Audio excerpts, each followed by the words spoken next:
esteemed Director of the CCMB, Dr. Jayaprakash Narayan, distinguished scientists, scholars and friends. I am truly honored to be with you on this solemn occasion. It's not very common for a private citizen, a commoner, to participate in a state institution on very solemn occasions like this. This itself perhaps symbolizes in some ways our republicanism. I think your director decided to give up the standard protocol and actually embrace the spirit of republicanism and constitutionalism.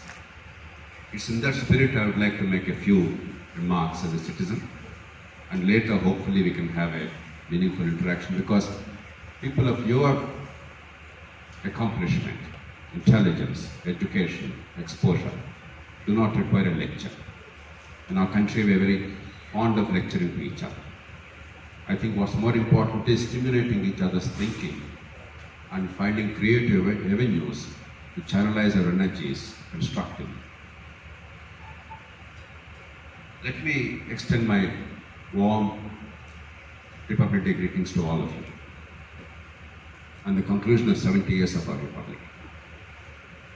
This is a time for both celebration and reflection. There is much to celebrate.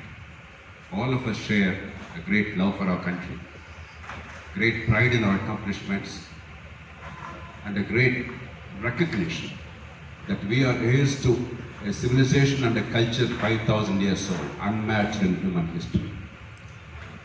Our diversity, our ability to embrace a variety of ideas and thoughts and beliefs and faiths, our eclecticism, our syncretism, these are extraordinary. There is no country which reflects almost every single genomic trend of the world, the genetic races, every single religion, every single faith. And there is no country which actually embraced all these and synthesized into one. And apart from China, there is no other country with 5,000 years of continuing history. Every country has history, but there is no continuing history and civilization. And in the past 70 years, in my judgment, we have actually done very well.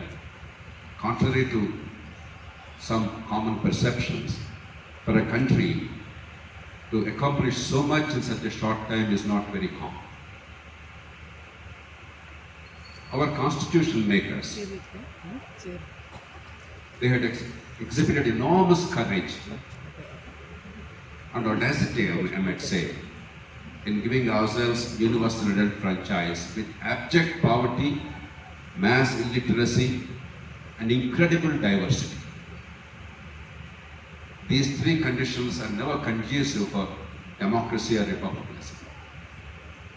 India is the only country to embrace universal franchise from day one. Britain, which started its journey on democracy way back in 1215, and in some ways actually by what are called Vikings, some kind of proto-parliaments before 1215 for a few centuries. At least there is a few centuries of experience.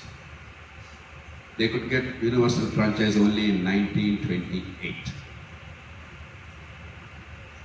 United States, it started its democracy in 1619 in Virginia. And then over the next few decades, very quickly in the 17th century, every one of the commonwealths became democratic. And then came the Federation in 1776 and the Constitution a decade later. But the US got universal franchise only in 1924 and real rights for everybody only in the 1960s. Because even if the rights were recognized in the Constitution, in reality they were denied to the bulk of the people on the basis of color in the southern states until 1960s. So considering that, our experiment was extraordinary. We take it for granted, we take it very casual. What we've achieved, because it's so common to us, we think it's normal. We're all students of biology. I too am a student of biology and medical doctor by training. We have a textbook of pathology by Boyle. Boyd says in a very expressive, evocative sentence, he says, we are so used to the fact that the red blood cells of the human body have no nuclei that we cease to wonder about it. As students of biology, we all know that a cell, an animal cell, and particularly the higher animals, a cell having no nucleus is something unthinkable. It's like a human body without a brain. And yet, we take it for granted. And the RBCs constitute about 25% of all the cells of the human body. Our democracy, we take it for granted. We think it's normal. It's not. It's exception. In that sense, our accomplishments are quite extraordinary. The fact that we retained our unity. The prophets of doom, and there were many of them in the 1940s and 50s, they all were absolutely certain that this country would break up very soon. We did not. Actually, we are stronger than ever before. We are a united, integrated entity as a nation. That we preserved our liberties. We are, despite everything, we are a free nation with genuine liberties accessible to most of the people, most of them. Of course, there are deficiencies. It's a work in progress. But it cannot be denied that we are a country founded in liberty. There is no nation on earth which can even conceive of 22 languages. Here, I'm sure in this group, you have practically 18 or 19 languages. There is no nation on earth where in a group like this, which we take for granted, there are people from 15 to 18 languages actually speaking. And yet, being able to work together, interact, and be very harmonious about it. Take tiny Belgium. Belgium is a very tiny country. It's probably smaller than Hyderabad city in terms of population, half of Hyderabad. There are two languages, the Flemish people and the French-speaking people. Flemish people speak the Dutch language. It takes years each time after an election for a government to be formed because they are fighting. Otherwise very prosperous, very civilized, in the heart of Europe. The European Commission, as you know, the headquarters is Brussels, the capital of Belgium. Take Canada, an extraordinarily civilized country, but every other year you keep hearing about possible breakup of the country because Quebec has French-speaking people as opposed to the rest of the country which is English-speaking. Take Sri Lanka. 3 decades of enormous strife and bloodshed was witnessed in an otherwise beautiful island country only because they did not know how to absorb these two languages. Take Pakistan, which was formed by vivisecting our nation. It could not last 25 years, largely because of linguistic and cultural differences, despite their belief in religion being the foundation of nationhood. Then think of India. 22 languages, recognized by the Constitution, apart from the hundreds of languages which don't have a proper script, which are dialects, etc. 22 actual languages, many of them with centuries of history and literature and tradition and culture, and yet coexisting very peacefully and harmoniously. It's a miracle. As a part of that miracle, the linguistic reorganization of states was an extraordinary accomplishment with consummate ease and national consensus. And of course, we've been having regular peaceful elections. I'm not saying elections are perfect. Only yesterday, municipal election results were out in Telangana state. We are not people who live in cuckoo land. We understand what is happening. They're not perfect. But who said democracy is perfect? And that's what we are looking at. The reflection part is that. I'm not talking of celebration part. But the fact is we still have peaceful elections, voluntary voting, and peaceful transfer of power based on the people's franchise, consistently, without a break. It's a great blessing. Again, because we are so used to it, we think it's normal. It's not normal. It's quite extraordinary. And we retained harmony in the world's greatest diversity. caste, region, religion, culture, ethnicity, every single possible element of diversity in human existence is there in our country. And yet, on the whole, of course we love, we argue, we debate, we discuss, but on the whole, again, people like you will appreciate, but most Indians don't appreciate because we think the peace and harmony in society are the normal condition. If they go to Cairo, if they go to Lahore, if they go to Lagos, if they go to Nairobi, if they go to Mexico City, or many other places in the world, then perhaps they would appreciate how incredible that actually there is peace most of the time. There is no fear, and there is harmony in our society because our society is strong. Our families are strong. Federalism. We started off as a very highly centralized country, a quasi-federal nation, though we call ourselves Union of States. Because of the conditions prevailing at the time of partition of the country, our leaders, against their initial predilections, opted for a very highly centralized nation. But one of the nice things about the past 30 years is our federalism has matured a lot more. There's a long way to go still, but we are much better than what we were 30, 40 years ago in terms of federalism. And we achieved modest progress. Not great progress, if we are truthful, but significant progress. We recognize we could do a lot better, but we didn't decline. All these are sources of joy and celebration. And CCMB is a symbol of the best. You have greater right to celebrate our 70 years of the Republic than most others because we actually symbolize the best of what happened in the past 70 years. I salute you for that. As an institution of excellence, you're giving us hope. You are showing the path. And despite all that is wrong in a complex society, that a rational exploration of truth, pursuit of excellence, and transfer of these ideas to the ordinary people to actually make their lives better is something that can be done, is what you and people like you are proving in the country. We're grateful to you for that. We also must recognize, before we go into the reflections part, some of the unsavory features of our republic and our democracy.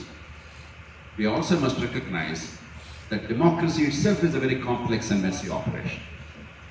Republicanism is not an easy thing. Because people of varying ideas, in a family of 4 or 5, the number of fights we have, we conceal that from the outsiders, from the strangers, right? We present a united front, but most of the time in most families there are intense fights and bitterness and shouting and scolding. That's normal.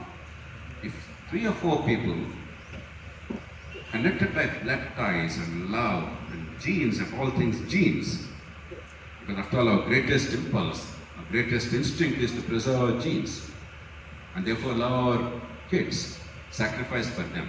Despite that, there is so much of discord, so much of difficulty.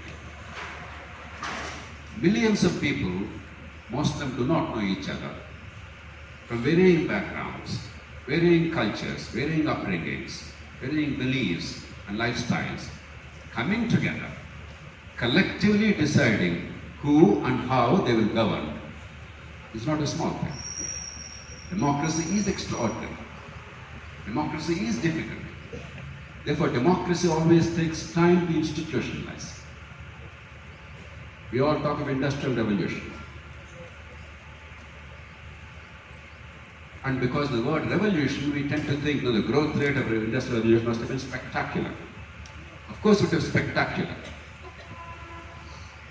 by prevailing standards, not by contemporary global standards of today. The growth rate during industrial revolution was 1 to 1.5% per annum. If any government now ensures a 1.5% growth rate, that will be history.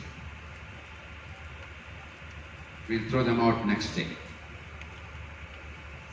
But in those days, After 10,000 years of stagnation in agrarian economy, where the vagaries of nature dictated the production, the output, sometimes it rose, sometimes it fell, and there was mass starvation, and of course, very high mortality. In that context, to assure 1.5% growth rate consistently, annually, irrespective of vigorous nature was a miracle. Therefore, it was spectacular, it was a revolution. But we live in a world where nations like China have shown even 10% growth rate is possible over decades, consistent. A 5% growth rate is regarded as pretty weak for an emerging economy. And therefore, our problem is not so much that we failed as a democracy. It is that we do not have the luxury of time the other mature democracies have, because their economic evolution, technological evolution, social evolution, and political evolution went apace. They had time to adjust.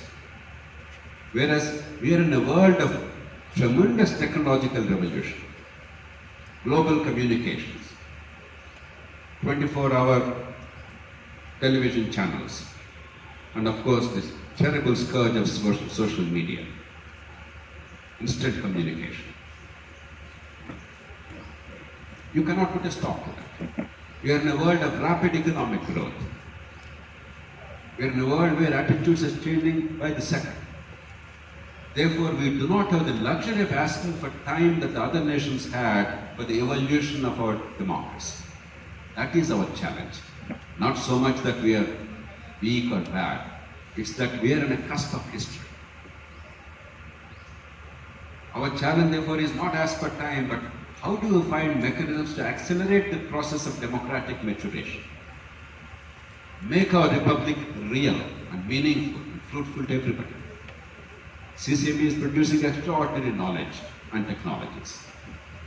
But if the technology is available here, but if it's not accessible to ordinary citizens, not for the fault of CCMB, but because we have failed to institute governance mechanisms to make it happen, then people are not going to keep quiet.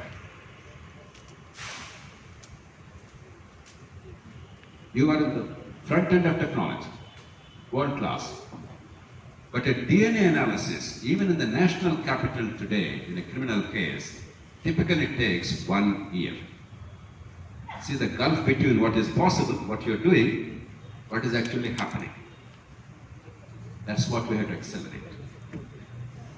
That's a relatively easy problem. The bigger challenge is the political evolution you have to accelerate. Our democracy, in the absence of this maturation and instruments to make us understand the value of the vote effectively and use it as an instrument to make life better, make our democracy itself better. In the absence of effective instruments, our democracy is largely reduced to two elements. Vote, we are very good at it. Shout, liberty, protest, shout, freedom of speech, necessary. But true democracy is more than vote and shout. Vote must be linked to the consequences that the people perceive, the ordinary people. You and I probably can appreciate the grand policies and cricket things. But world over, democracy works only when a citizen understands what happens as a consequence of my vote to my family. I remember traveling in Northern California some years ago. My friends explained to me that the property values in one city south of the road were about 70–80% higher than another city north of the road, though infrastructure is identical, demographic mix is identical, but only because the local school district functions very well in one city, and therefore the demand for housing is more there, and therefore the property value is shorter. There is a link between the person I have chosen to manage the schools and my property values and my children's education in a very direct and palpable way. That is democracy. Democracy is not some grand concepts unrelated to people's lives. It will never mature. all of us raised children. No child, particularly human children, no human child can walk on day one. Other animals have the privileges. Students of evolutionary biology, you all understand. There's a price we paid for human evolution. Erect posture, big brains and large heads, small pelvis. There's a price we paid. And therefore the children, human children, are born much earlier than other offspring. Therefore our children, unlike elephants or cows or some other animals, they simply cannot start walking or running from day one. Now, because our children cannot walk, infants cannot walk, no sensible parents would carry them on their shoulders all their lives. Then they would guarantee that the children would be forever paralyzed. When the time comes, we encourage them to crawl and then to walk. They fall a few times. We make sure that there is no serious danger to them. We protect them, but we encourage them. And in no time they run faster than you and I. Democracy too is like that. Citizens don't always understand what it is unless they are enabled to learn for themselves. A link between the vote they give and the consequences to their lives. The taxes they pay and the services they receive. In our democracy, because that link is missing, it is reduced largely to vote buying, offering freebies that people can understand but that do not really ensure elimination of poverty, that will only perpetuate dependence and poverty, or divide people on caste, region and religion in order to fashion them into vote banks. These are natural. These are inevitable. Because there is a gulf between our tribalism, which is hardwired into our genomes as part of biological evolution, and our intellect now, and our needs, economic and political needs, to work together, transcending the tribal loyalties. This is not something unnatural. We have to work at it. Without working at it, either criticizing or complaining or despairing, or indulging in triumphalism or thinking that we are fantastic. Both are extremely unproductive responses. We have to have a measured approach. We have done well, we could do better. We are not inferior to anybody. In some ways we are lucky, we are better than most of us. But we have a lot of work to do. And let's do it systematically, rationally, scientifically, thoughtfully, and persuade our people to do it. And therefore we have to improve our service delivery at the grassroots level. In no self-respecting democracy, you are exposed to many countries in the world. In no self-respecting democracy in the world do people struggle so much to get electricity connection or water supply connection, or a house building plan approval, or something else. We all know what's happening in our country. If even these daily things are tremendous struggle, and then you tell people you are the sovereigns, we are a republic, we are a fantastic democracy, anything can be done, it doesn't ring true. Service delivery and local accountability are the bedrock of democratic functioning of the state. Rule of law. In our own great city, we're all proud of our city, as we're proud of our country. We all remember a few weeks ago the horrific incident when a young girl was brutally assaulted and murdered. And the culprits were found. When they were shot down by the police, most Indians from all segments of population celebrated that. It's a tragedy. They deserve death, but we deserve justice as a country. Because we are despairing that justice is not available. Our experience tells us it's unlikely to be available. We are looking for shortcuts, and that's a dangerous thing in the long run. Without rule of law, neither liberty nor safety can be assured for long. And we know what to do. What you're doing, for instance, is one important element of that. It's not the sole element. Forensics. Our crime investigation and prosecution are so weak that we have the lowest conviction rate in the world after charges are framed in courts, under 10%. If there is no confession, the conviction rate in India is under 10%, the lowest in the world. How can you have rule of law? Education and healthcare. You symbolize the best of our education. Our best can be compared to the best in the world. But a nation's greatness is determined not by the best, but by the average. Our average is way below the average of many successful nations, way below. I don't want to go into statistics and cause you discomfort on this solemn occasion, a happy occasion. But we all know. To find you, people of your caliber, I'm sure your director and his team, they struggle very hard and screen thousands of people, maybe tens of thousands of people. And then finally, if you find 10, 20 people that year, you're very lucky. Whereas a country of 1.3 billion people, there must be hundreds of thousands of them available. Almost anybody is as good as anybody else. We are not there. We have the ability, but we are not there. Our healthcare, relative to our abilities, is in shambles. We can do a lot. Ultimately, we must recognize what is the role of the state in the republic. It is not a monarchy. It is not the king's pleasure. It is not personal aggrandizement or ego gratification. It is about a certain purpose, collective purpose served. A republic exists to make it easy for people to do good and difficult to do evil. A republic exists to help us fulfill our potential. Every child has potential. In a modern world, a republic's job is to help fulfill every child's potential. If 80% of the gene pool of the country is wasted because the republic did not harness the intellectual potential available innately by birth, then that republic is not functioning well. A republic exists to eliminate avoidable suffering.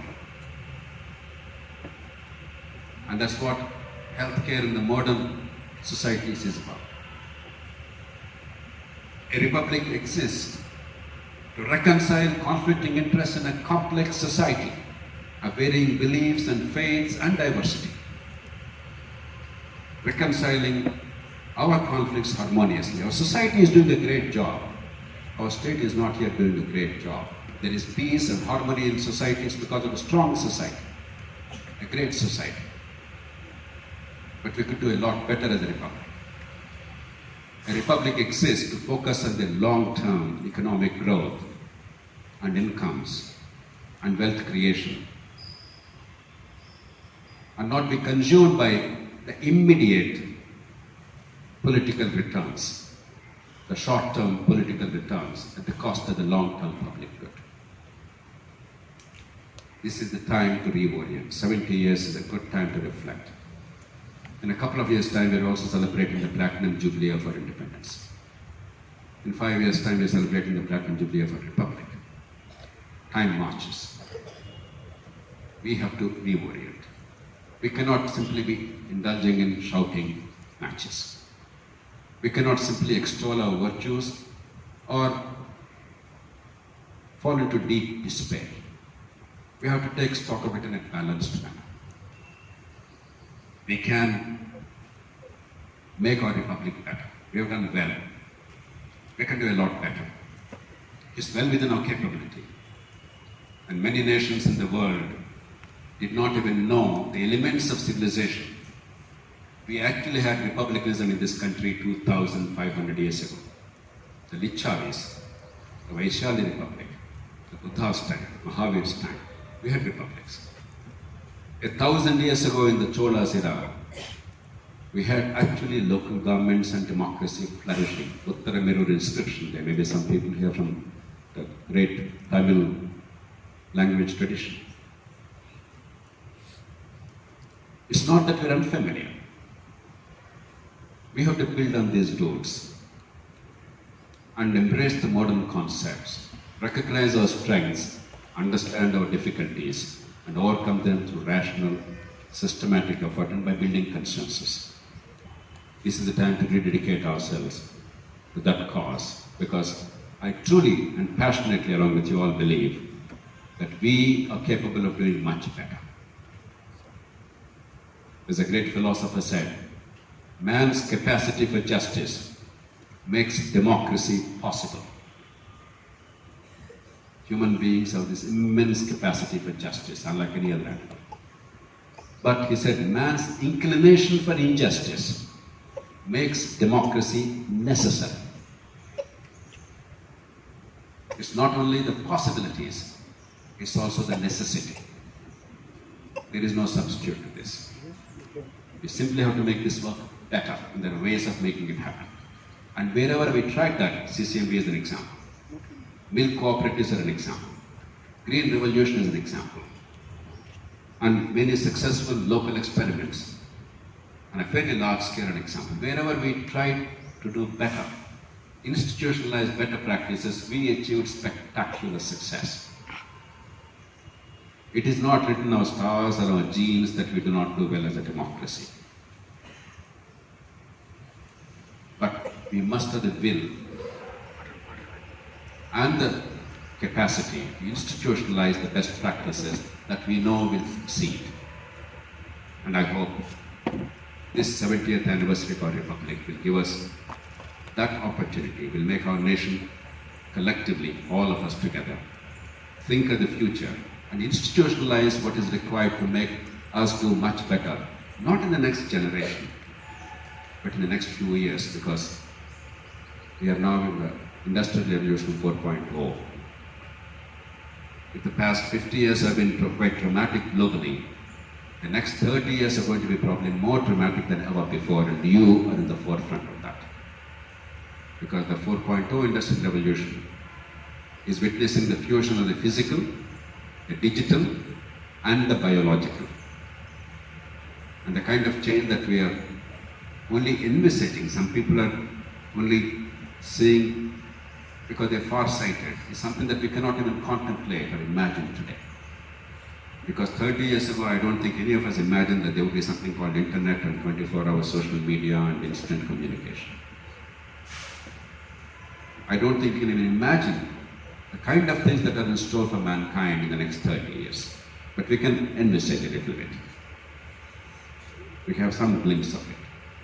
But to be ready for that, this nation can do a lot better, must do a lot better.